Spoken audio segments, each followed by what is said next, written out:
കുംഭമേളയുടെ ഒരുക്കങ്ങൾക്ക് കുറ്റം പറഞ്ഞ നേതാക്കന്മാർ എല്ലാം തന്നെ ഇപ്പോൾ രഹസ്യമായി വന്ന് പുണ്യസ്നാനം നടത്തിയിട്ട് പോവുകയാണ്. പ്രതിപക്ഷ പാർട്ടികളെ കടന്നാക്രമിച്ച് മുഖ്യമന്ത്രി യോഗി ആദിത്യനാഥ് രംഗത്ത്. കഴിഞ്ഞ ദിവസം സമാജ്വാദി പാർട്ടി നേതാവ് അഖിലേഷ് യാദവ്, കോൺഗ്രസ് നേതാവ് DK ശിവകുമാർ, UP പ്രതിപക്ഷ നേതാവായ മാധവ് പ്രസാദ് പാണ്ഡെ തുടങ്ങിയവർ കുംഭമേളയിൽ പങ്കെടുത്ത് പുണ്യസ്നാനം ചെയ്തിരുന്നു. ഇതിനെതിരെയാണ് യോഗി രംഗത്ത് വന്നതും.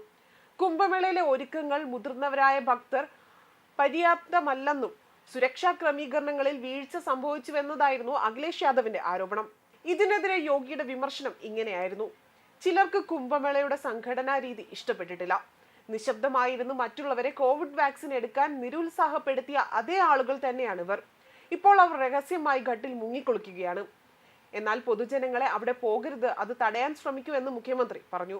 അതേസമയം വ്യാഴാഴ്ചയോടെ തന്നെ ഏകദേശം 50 കോടി ഭക്തർ കുംഭമേളയിൽ പുണ്യസ്നാനം ചെയ്തുവെന്നും അദ്ദേഹം വ്യക്തമാക്കി. അന്തരിച്ച രാഷ്ട്രീയ ലോക്ദൾ സ്ഥാപകനും മുൻ കേന്ദ്രമന്ത്രിയുമായ ചൗധരി അജിത് സിംഗിന്റെയും കേന്ദ്രമന്ത്രി ജയന്ത് ചൗധരിയുടെയും 8 ലോഹങ്ങൾ കൊണ്ട് നിർമ്മിച്ച പ്രതിമ അനാച്ഛാദനം ചെയ്ത ശേഷം സംസാരിക്കവെയായിരുന്നു അദ്ദേഹം ഇക്കാര്യങ്ങളൊക്കെ തന്നെ വ്യക്തമാക്കിയതും. അതേസമയം മാഘി പൂർണിമ ദിനത്തിൽ കുംഭമേളയിൽ പങ്കെടുക്കാനെത്തിയത് ലക്ഷക്കണക്കിന് ഭക്തജനങ്ങളാണ്. വിശേഷ ദിനങ്ങളിൽ വിപുലമായ ഒരുക്കങ്ങളാണ് പ്രയാഗ്രാജിൽ ഭക്തർക്കായി സജ്ജമാക്കിയിരുന്നത്. രാവിലെ 6 മണി മുതൽ ആരംഭിച്ച പുണ്യസ്നാനത്തിലും പൂജാ ചടങ്ങിലും 73 ലക്ഷത്തിലധികം ആളുകൾ പങ്കെടുത്തതായാണ് റിപ്പോർട്ടുകൾ വ്യക്തമാക്കുന്നത്. മാഘി പൂർണിമ സ്നാനത്തോടെ തന്നെ 1 മാസം നീണ്ടുനിന്ന കൽപ്പവാസവും അവസാനിക്കും.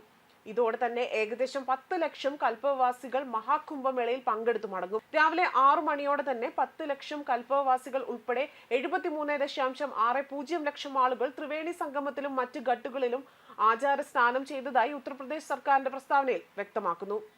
ഫെബ്രുവരി 26-ന് മഹാശിവരാത്രി ദിനത്തിലെ അമൃത സ്നാനത്തോടെ തന്നെ മഹാകുംഭമേളയ്ക്ക് സമാപനമാകും.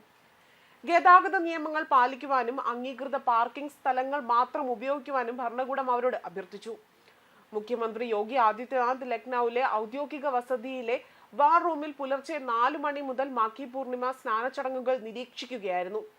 Police director general Prashant Kumar, ആഭ്യന്തര പ്രിൻസിപ്പൽ സെക്രട്ടറി സഞ്ജയ് പ്രസാദ്, മുഖ്യമന്ത്രി സെക്രട്ടേറിയറ്റിലെ ഉദ്യോഗസ്ഥർ എന്നിവരും വാർ റൂമിൽ സന്നിഹിതരാണ് എന്ന് റിപ്പോർട്ടുകൾ വ്യക്തമാക്കുന്നു.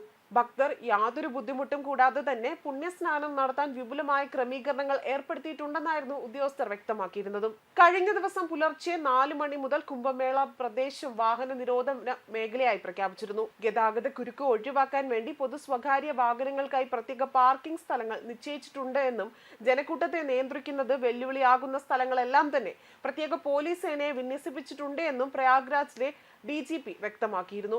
ലോകത്തിന്റെ വിവിധ ഭാഗങ്ങളിൽ നിന്നും കോടിക്കണക്കിന് ഭക്തരാണ് കഴിഞ്ഞ കുറച്ച് ദിവസങ്ങളായി മഹാകുംഭമേളയുടെ ഭാഗമാകാൻ പ്രയാഗ്രാജിലേക്ക് ഒഴുകിയെത്തുന്നതും. അതിൽ 11 സ്ത്രീകൾക്കും അവരുടെ കുടുംബാംഗങ്ങൾക്കും ഈ കുംഭമേള ഒരിക്കലും മറക്കാനാകാത്ത ഏറെ പ്രത്യേകത നിറഞ്ഞ ഒന്നായി മാറിയിരുന്നു. കുംഭമേള നടക്കുന്ന പ്രദേശത്ത് ക്രമീകരിച്ച സെൻട്രൽ ആശുപത്രിയിൽ ഇവർ അടുത്ത തലമുറയ്ക്ക് ജന്മം നൽകിയിരിക്കുകയാണ്. കുംഭമേളയുടെ ഭാഗമായി ക്രമീകരിച്ച 13 ആശുപത്രികളിൽ ഒന്നായ സെൻട്രൽ ആശുപത്രിയിലാണ് 11 കുഞ്ഞുങ്ങൾ പിറന്നു വീണത്. 4 ഗൈനക്കോളജിസ്റ്റുകളുടെ സേവനമുള്ള ഈ ആശുപത്രിയിൽ മാത്രമാണ് പ്രസവ സൗകര്യമുള്ളത്. പ്രസവ വേദന അനുഭവപ്പെടുന്ന സ്ത്രീകളെ ആംബുലൻസിൽ സെൻട്രൽ ആശുപത്രിയിലേക്ക് എത്തിക്കും. 105 ആംബുലൻസുകളാണ് കുംഭമേള നടക്കുന്ന പ്രദേശത്ത് ക്രമീകരിച്ചിട്ടുള്ളത്. ന്യൂസ് ഡെസ്ക് കർമ്മ ന്യൂസ്.